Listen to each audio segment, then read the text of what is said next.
ಅವಾಗ ನಮ್ಮ Shahpur bus stand ತಳಗಿತ್ತು ಕಬ್ಬಿನಾಗಿತ್ತು. ಹೇಳಿದ್ರಿ ಕಬ್ಬಿನಾಗಿತ್ತು. ರಾತ್ರಿ ಬಂದಿದ್ದೆ, ಒಂದು ಬಸ್ ಇಲ್ಲ.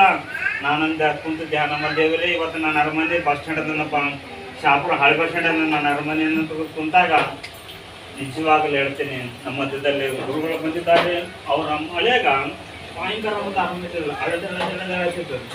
ನನಗೆ ರಾತ್ರಿ 11 ಗಂಟೆಗೆ ಫೋನ್ ಹಚ್ಚಿದ್ರು ಸರ್. ನಾನು 11 ಗಂಟೆಗೆ ಹೋದಾಗ ನಿಮ್ಮ ಮಧ್ಯದಲ್ಲಿ ನೀವು ಚೆನ್ನಾಗಿ ಕುಂತು ಕೇಳ್ರಿ. ಯಾಕಂದ್ರೆ 11 ಗಂಟೆಗೆ ಹೋದಾಗ ತುಳಸಿಗೆ ಹೊತ್ಕೊಂಡು ನಾನು ಪ್ರಾರ್ಥನೆ ಮಾಡಿದಾಗ, ದೇವರೆಲ್ಲ ಹಬ್ಬದ ಕಾರ್ಯಗಳು ಮಾಡಿದಾಗ, ಬೀನ್ ಬಾಯಮ್ಮ ರಾತ್ರಿ 12 ಗಂಟೆಗೆ ನನಗೆ ಬಿಸಿ ಊಟ ರೊಟ್ಟಿ ಮಾಡಿ ಹಾಕಿದ್ರು. ಹೌದ್ರಿ, ಈಗಿನ ಮಂದಿ ಹೆಣ್ಮಕ್ಳು ಅದು ಮಾಡಿದ್ರೆ ಗೊತ್ತಿಲ್ಲ ನನಗೆ.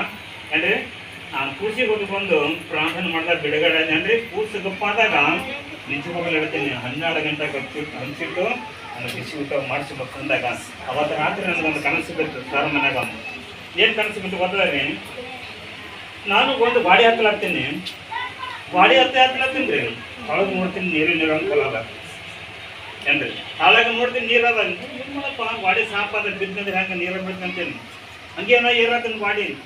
ಒಂದು ಚಿಕ್ಕದೊಂದು ಮನೆ ಅದ, ಆ ಮನೆಯಲ್ಲಿ ಏರಿ ನಾನೇನು ಮಾಡಿದ್ರೆ ಆ ಮನೆಯಲ್ಲಿ ಏರಿ ಅದ್ರಾಗ ಪಾರಾಗಿ ಹೋಗೋದಾಗ ಎಚ್ಚರಿಕಾಗಿಬಿಟ್ಟು ನಿಜವಾಗ ಹೇಳ್ತೀನಲ್ಲ. ಒಂದು ದಿನ ಸ್ಟೇಷನ್ ಸೇದಾಪುರದಿಂದ ಒಬ್ಬರು ಸೇವಕರನ್ನು ಫೋನ್ ಹಚ್ಚೋದು, ಪಾಸ್ಟರ್ ಎಲ್ಲರೂ ಹಿಂಗೆ ಹೇಳ್ತಾರೆ. ಅವಾಗ ಅವರು ಸ್ಟೇಷನ್ ಸೇದಾಪುರದಿಂದ ಗಾಡಿ ತೊಗೊಂಡು ಬಂದು ನನ್ನ ಕೈಯಾಗ 1,000 ರೂಪಾಯಿ ಕೊಟ್ಟರು.